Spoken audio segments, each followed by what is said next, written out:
Pawan Kalyan fans ఎవరైతే ఉన్నారో ముందు ఈ వీడియోని లైక్ చేసి షేర్ చేయండి, కమెంట్ అనేది వీడియో లాస్ట్లో చేయండి.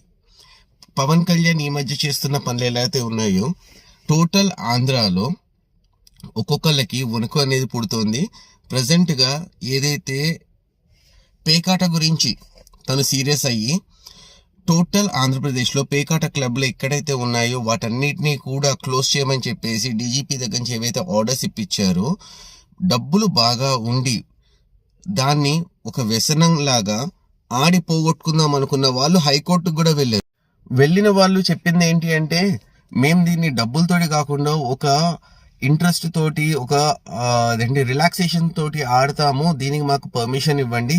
అది కూడా 13 కార్డ్స్ ఆట ఏదైతే ఉందో దాన్ని రమ్మీ అంటారు, ఆ రమ్మీ ఆటకి మాకు పర్మిషన్ ఇవ్వండి అని చెప్తే కోర్టు మాత్రం అది జరగడానికి వీల్లేదు అని చెప్పేసి ఒక స్ట్రిక్ట్ ఆర్డర్ అయితే మాత్రం పాస్ చేయడం జరిగింది.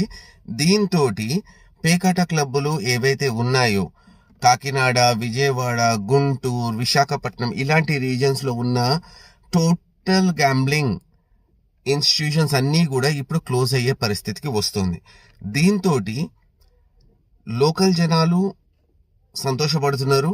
డబ్బులుండి పెద్ద పెద్ద డీల్స్ చేసుకుందాం అనుకుని చెప్పి క్లబ్బులకు వెళ్ళే వాళ్ళు మాత్రం చాలా బాధలో ఉన్నారు. దీన్ని వీళ్ళు ఎలా చేస్తారో చూడాలి. పవన్ కళ్యాణ్ చేస్తున్న స్టెప్స్ గురించి మీరు ఏమనుకుంటున్నారు అనేది ఇప్పుడు నాకు కింద కమెంట్స్లో చెప్పండి. ఫర్దర్గా ఏదైతే ఉందో కొత్త వీడియోతో మీ ముందుకు వస్తాను. By by.